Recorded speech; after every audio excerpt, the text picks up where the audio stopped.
Halo everyone, kenalin aku Vina. Kali ini kita bakalan bahas penting gak penting story.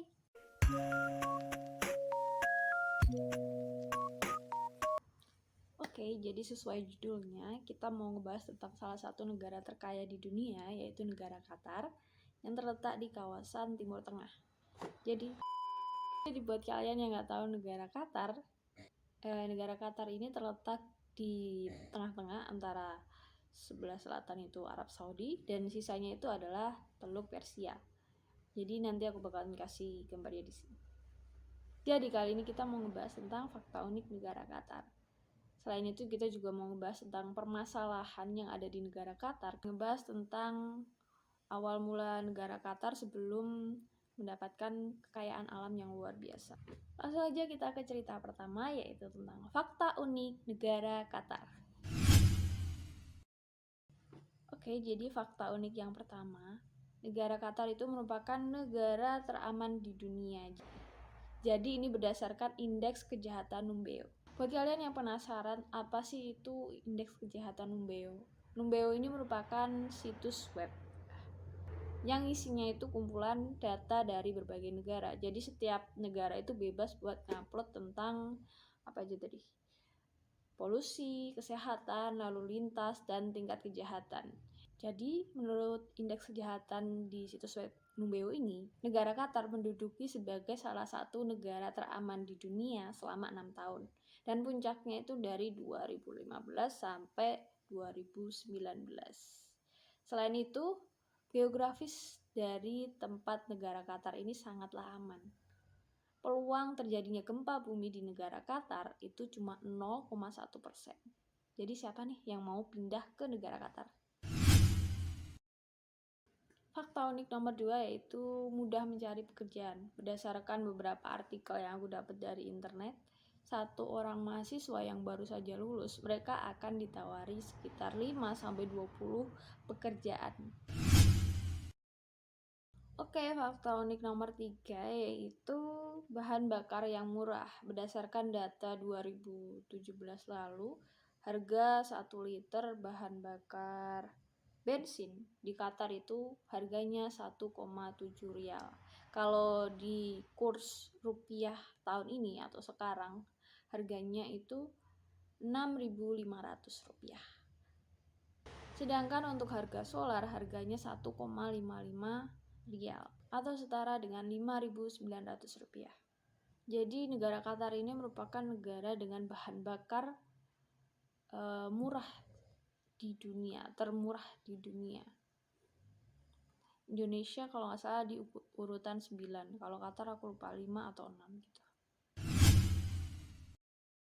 Fakta unik nomor 4, negara dengan bebas pajak penghasilan. Ya, negara Qatar membebaskan pajak penghasilan untuk masyarakatnya termasuk tenaga kerja asing. Tetapi walaupun begitu, masyarakat Qatar tetap harus membayar biaya keamanan sosial sebanyak 5%. Jadi, kenapa negara Qatar itu membebaskan pajak penghasilan untuk masyarakatnya? Karena negara Qatar memiliki kekayaan gas alam, sehingga penghasilannya itu dapat memenuhi kebutuhan satu negara. Walaupun begitu, negara Qatar tetap menerapkan pajak pada perusahaan dan event komersial, tentunya dengan biaya yang tidak besar. Jadi negara Qatar itu merupakan salah satu negara dengan pajak terendah di dunia. Jadi cuti kerja yang diberikan negara Qatar ini adalah 24 hari per tahun. Negara Qatar ini sangat memperhatikan kesejahteraan para pegawainya. Jadi nggak ada yang namanya lembur atau pembagian tugas yang tidak adil.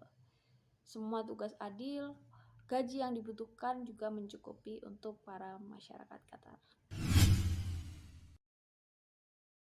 Negara dengan kekurangan wanita di dunia. Jadi menurut catatan 2020 lalu, tercatat rasio pria dan wanita di negara Qatar itu 302,43 per 100 wanita. Hal ini karena meningkatnya imigran pria yang ada di negara Qatar. Jadi salah satu penyebabnya karena banyak banget imigran pria yang datang ke negara Qatar untuk mencari pekerjaan. Balap unta dengan joki robot. Jadi beratus-ratus yang tahu. Jadi beratus-ratus tahun yang lalu, negara Qatar ini negara yang sangat membudayakan balap unta. Balap unta merupakan olahraga yang populer untuk negara Qatar. Namun hanya kalangan-kalangan orang kaya, yang elit saja yang bisa untuk mengikuti olahraga ini. Alasannya kenapa nanti aku bakalan jelasin sistem dari olahraga balap unta ini. Jadi sebelumnya negara Qatar ini menjadikan joki dari balap unta adalah anak-anak. Karena alasan keamanan, negara Qatar akhirnya menggantikan joki yang harusnya anak-anak ini dengan robot kecil. Jadi robotnya itu seukuran anak-anak gitu, ditaruh di untanya. Biar gak jatuh, dia diikat pakai pelana, ya pelana di unta itu jadi satu. Jadi penggunaan robot sebagai joki ini dilakukan pada tahun 2004, kalau enggak 2005, ya sekitar itu. Di turnamen balap unta ini berlangsung selama 1,5 sampai 3 jam ke atas. Hal ini tergantung dengan panjang lintasannya dan juga kecepatan dari unta. Nah, kali ini aku bakalan ngebahas gimana sistem dari perlombaan balap unta di negara Qatar ini. Ketika unta-unta ini mulai balapan lari di lintasan, para penonton, pemilik unta, dan juga pelatihnya itu mendampingi unta ini ketika balapan.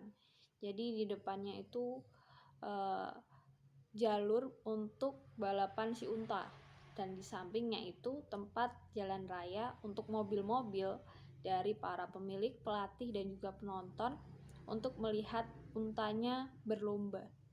Nah, gimana sih cara ngendaliin unta ini supaya tetap mau lari dan juga sesuai dengan jalur yang dikasih oleh panitia.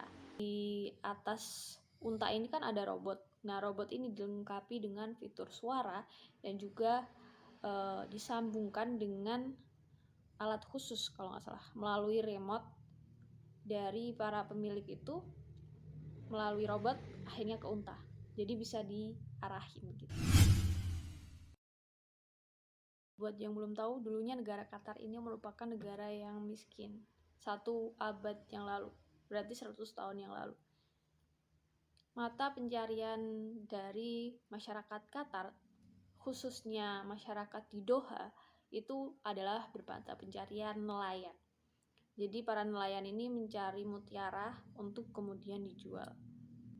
Tak lama setelah kemerdekaan negara Qatar pada tahun 1971, negara Qatar menemukan kekayaan gas alam yang terbesar ketiga di dunia setelah Rusia dan juga Iran. Dengan memanfaatkan kekayaan gas alam cair ini, Qatar akhirnya mampu memperoleh penghasilan sekitar 100.000 US dollar, bahkan melampaui Inggris dan juga Amerika Serikat. Karena kemajuan yang cukup pesat, negara Qatar ini juga mengalami beberapa perubahan yang akhirnya membuat masyarakat Qatar justru mengalami permasalahan yang cukup serius. Apa aja kita bakalan bahas. Yang pertama yaitu kehidupan sosial dan ekonomi yang berubah banyak dan banyaknya budaya konsumtif. Yang kedua, kemacetan lalu lintas di Doha yang bikin warganya stres.